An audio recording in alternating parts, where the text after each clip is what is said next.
এই বিক্রমপুরের পান খাইতে মিষ্টি ভালো। এই কারণে আমাদের এই দেশের পান, বিক্রমপুরের পান এই চাহিদা বেশি। আমরা একসময় এই পান বেচে সংসার চালাইতাম, আয় বড় থাকতো আমাদের। আচ্ছা, 15 বছর পান খেতে করি, যেমন বাবাই করছে, যেমন আমরা করতেছি। প্রাচীন বিক্রমপুর পরগনা অঞ্চলে পান চাষের ইতিহাস বহু পুরনো। উর্বর মাটি ও নাতিশীতোষ্ণ আবহাওয়ার কারণে পান চাষ উপযোগী এই অঞ্চলটি। এমন এক সময় ছিল যখন এই অঞ্চলের প্রতি এলাকাতেই পান চাষ হতো। পানের বরজ ছিল 50 থেকে 60 হাজারের মতো। মান ও স্বাদের কারণে বিক্রমপুরের পানের রয়েছে গৌরবময় ঐতিহ্য। বরিশাল ও রাজশাহী অঞ্চলের পানের সাথে তুলনা করলে সবসময়ই সামনে এগিয়ে থাকে বিক্রমপুরের পান।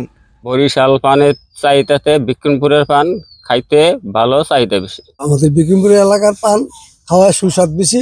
আমাদের এখানে হাজার হাজার বুড়ো ছিল, এখন এই 1500-1600 বুড়ো আছে মানুষের। বর্তমানে মুন্সিগঞ্জের অর্ধশত গ্রামে এখনো বাণিজ্যিকভাবে চাষ হচ্ছে মিষ্টি পান। হারিয়ে যেতে বসা পান চাষের মাধ্যমে এখনো জেলার অর্থনীতিতে নীরব ভূমিকা রাখছেন চাষিরা। তবে জনবসতি বৃদ্ধি সহ কৃষিজমি কমে যাওয়াতে ধীরে ধীরে কমেছে পান চাষ। স্থানীয় চাহিদা মিটিয়ে বিক্রমপুরের মিষ্টি পান দেশের নানা অঞ্চলে বিক্রি হয়। তাই বংশ পরম্পরায় পান চাষের ঐতিহ্য ধরে রেখেছেন এই অঞ্চলের চাষিরা। মুন্সিগঞ্জ সদরের চাম্পাতলা, রতনপুর, বর্জ্যযোগনী এলাকা ঘুরলে এখনো পানের বরজ চোখে পড়ে শত শত। এছাড়া টঙ্গীবাড়ি ও শ্রীনগর উপজেলাতেও চাষ হয় মিষ্টি পান।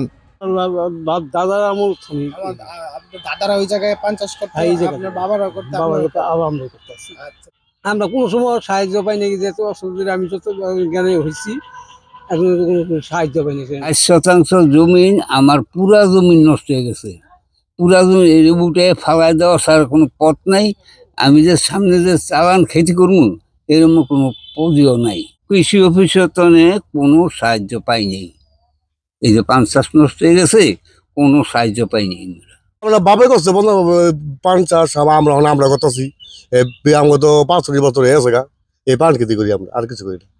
ঠিক আছে, আমার মাইসের কাজ টাজ করি আর নিজেরটা করিয়া এইটা ছাড়া আমাকে এইটাই প্রধান আমাকে।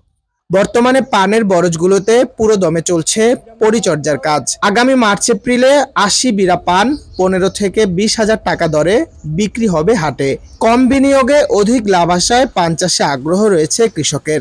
তবে বাজারে হাইব্রিড পানের আধিক্য, পান চাষের সহযোগিতা ও প্রশিক্ষণের অভাবে তৈরি হয়েছে নানা রকম চ্যালেঞ্জ। এসব চ্যালেঞ্জ উত্তরণে কৃষকের পাশে থাকার আশ্বাস দিয়েছে জেলা কৃষি বিভাগ। মুন্সিগঞ্জ জেলায় আসলে অন্যান্য ফসলের সাথে সাথে পানেরও উৎপাদন কিন্তু হচ্ছে। আমাদের বেশ কিছু এলাকায় পান চাষ হয়, কিন্তু পান যেহেতু একটা দীর্ঘমেয়াদী ফসল, এখানে আসলে কিছু সমস্যাও তৈরি হয়ে যাচ্ছে।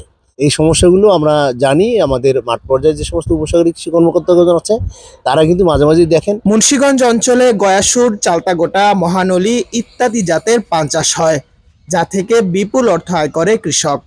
শিহাব আহমেদ, আমার বিক্রমপুর।